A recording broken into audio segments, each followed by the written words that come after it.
बिस्मिल्लाहिर्रहमानिर्रहीम। अस्सलाम वालेकुम डियर स्टूडेंट्स, मैं हूं मोहम्मद शिराज बहादुर और आप लोग देख रहे हैं मेरा YouTube channel learn with Shiraj Bahadur.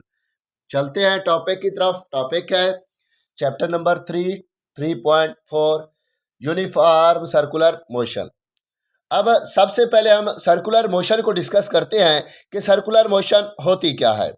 The motion of an object in a circular path is known as circular motion. जब भी कोई जिस्म सर्कुलर पाथ में मूव करता है तो उसकी इस मोशन को सर्कुलर मोशन कहते हैं।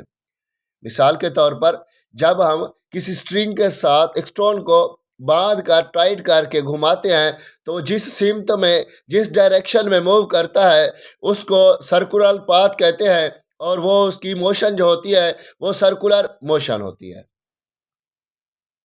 अब ये जो फोर्स है जिसकी वजह से वो क्या है कि सर्कुलर पाथ में मूव कर रहा है, इस फोर्स को जो कहते हैं वो कहते हैं centripetal force.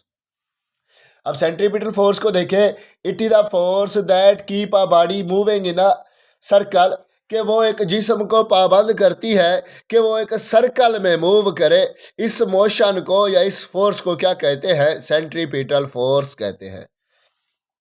Centripetal force always act perpendicular to the motion of body. अब ये जो always act perpendicular to the motion of the body है, इसको देखें कि मिसाल के तौर पर यहाँ पर हमने हाथ से एक स्ट्रिंग पकड़ी हुई है और ये स्टोन क्या कर रहा है? सर्कल में मूव कर रहा है। अब देखिए यहाँ पर ये हाथ से भी क्या है, जो स्ट्रिंग है वो क्या है? परपेंडिकुलर है। अब ये स्टोन जो भी है ये भी क्या है? Perpendicular of motion of the body. ये दोनों क्या है? आपस में परपेंडिकुलर है। यहाँ तक समझ आ गई। A stone tied to one end of the string rotating in a circle. जो सर्कल में हमने स्टोन को घुमा रहे हैं, जिसको हमने टाइट किया हुआ है, उस मोशन को इसकी क्या कहते हैं?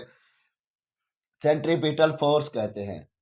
और उसके बाद है कि ये जो अर्थ है ये रिवॉल्व कर रही है किसके गिर्द? सन के गिर्द। तो इसकी इस मोशन को भी क्या कहते हैं? सर्कुलर मोशन कहते हैं। या ये जो मून है ये अर्थ के अराउंड सर्कल कर रहा है तो इसकी मोशन को भी क्या कहते हैं? सर्कुलर मोशन कहते हैं। चलते हैं नेक्स्ट एक्सप्लेनेशन पर। अब एक्सप्लेनेशन में देखें, let a body of mass M, एक बॉडी है जिसका मास m है, moves with a uniform speed in a circle of radius r। Uniform speed v से वो मूव कर रही है किसके अंदर? Circular of radius r। यहाँ पर जो भी सर्कल होगा ये हाफ जो होता है, हाफ पाथ, उसको रेडियस ही कहते हैं। Produced by the centrifugal force, और वो सेंट्रीफ्यूगल फोर्स क्या कर रहे हैं? प्रोड्यूस कर रहे हैं। अब यहाँ पर जो प्रोड्यूस हो रही है सेंट्रीपिटल फोर्स, यहाँ पर इससे पहले एक सेंट्रीपिटल क्या होता है? एक्सेलरेशन पैदा होता है। अब देखिए कि सेंट्रीपिटल एक्सेलरेशन पैदा कैसे होता है। स्पीड तो यूनिफॉर्म है लेकिन जो उसकी चेंज इन डायरेक्शन है, due to change in direction, इसकी वजह से जो एक्सेलरेशन होगा वो क्या होगा? पैदा होगा। ठीक है बेटा। अब देखें सेंट्रीपिटल एक्सेलरेशन, पिटल acceleration is equal to A C is equal to, ये किसके इक्वल होता है? स्पीड का स्क्वायर ओवर आर, यानी A C is equal to V square over R. अब यहां तक उम्मीद करता हूं समझ आ गई होगी। अब देखिए according to Newton second law of motion,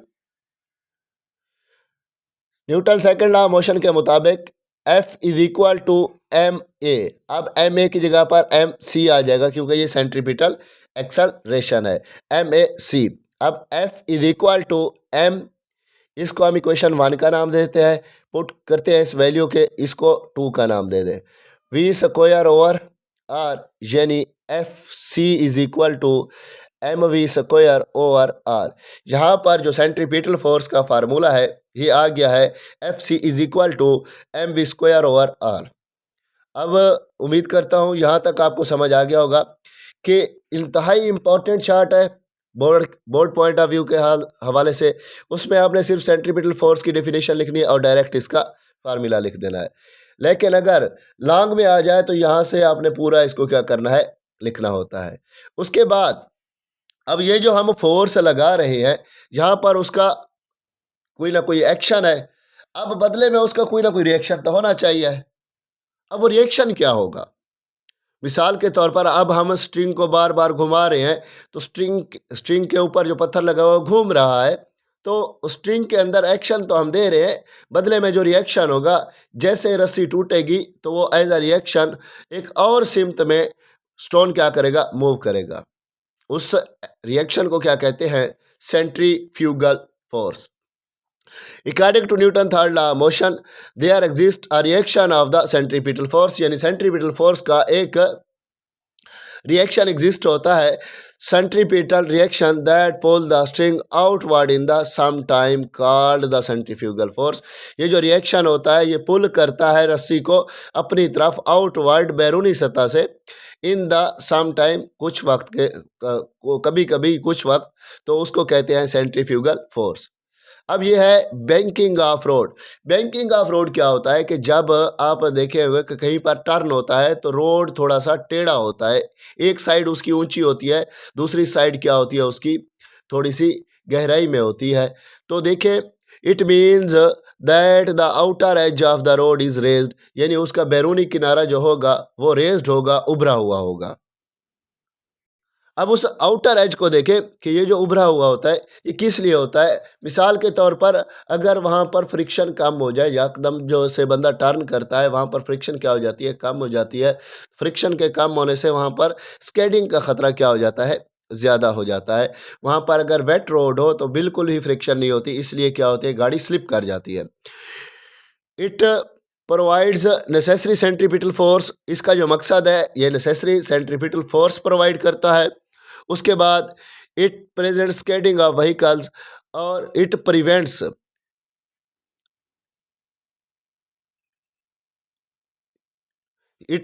स्केडिंग्स of the vehicle, ये स्केडिंग ऑफ व्हीकल को भी क्या करती है, बचाती है, प्रिवेंट करती है स्केडिंग से, यानी व्हीकल्स को स्लिप होने से बचाती है। उसके बाद है वॉशिंग मशीन, ड्रायर। अब वॉशिंग मशीन ड्रायर जो आप घरों में इस्तेमाल करते हैं, इसके अंदर देखा होगा कि जो टब होता है उसके अंदर सुराख होते हैं। अब when washing machine dryer is spins, जब उसको घुमाया जाता है एट अ हाई स्पीड, बहुत ज़्यादा स्पीड के साथ, the water from wet cloth is forced out through holes due to the lack of centripetal force. तो वहाँ पर सेंट्रीपिटल फोर्स का कम होने के चांस होते हैं, जिसकी वजह से वो वाटर जो होता है उन होल्स के मदद से बाहर की तरफ निकल जाता है। तो जितनी ज़्यादा स्पीड से हम उसको घुमाएंगे उतनी ही ज़्यादा स्पीड से क्या होता है कि वो पानी जो होता है उस होल्स से बाहर निकल आता है। आखिर में देखें, आखिर में है क्रीम सेपरेटर, यानी क्रीम को निकालने वाला एक आला होता है। Separator is a high speed spinner, ये क्या होता है, एक हाई स्पीड स्पिनर होता है, जितने ज़्यादा इसकी स्पीड होती है। It acts on the same principle of centrifugal machine, ये सेंट्रीफ्यूगल मशीन के एक कानून के मुताबिक क्या करता है, काम करता है। अब देखें कि ये जो हमारे पास क्रीम सेपरेटर होता है ये क्या होता है, एक बाउल पर मुश्तमिल होता है। The bowl spin at high speed, वो बाउल क्या करता है, बार बार मूव करता है, बाउल घूम रहा होता है, ठीक है। अब बाउल घूमता है तो उसके जो बड़े पार्टिकल्स होते हैं वो तो किनारों पर आ जाते हैं, जो उसके छोटे पार्टिकल्स होते हैं यानी जो क्रीम होती है या फैट बटर होते हैं वो क्या करते हैं, वो घूमते घूमते दरमियान में चले जाते हैं। अब हम एक पाइप की मदद से क्या करते हैं, उस क्रीम को और बटर फैट को वहाँ से निकाल लेते हैं। तो ये भी किसके असूल पर काम करता है, सेंट्रीपिटल फोर्स पर काम कर रहा होता है। तो उम्मीद करता हूँ ये टॉपिक आपको समझ आ गया होगा। मिलते हैं नेक्स्ट वीडियो में नेक्स्ट टॉपिक के साथ। ये चैप्टर एंड हो गया है, अब इसके शॉर्ट क्वेश्चन एमसीक्यूज़ और इसकी बकिया जो मैथमेटिकल एग्जांपल्स हैं हम उनको डिस्कस करेंगे। तब तक के लिए इजाज़त चाहता हूँ, दुआओं में याद रखिएगा। खुदा हाफिज़, जज़ाकल्लाह।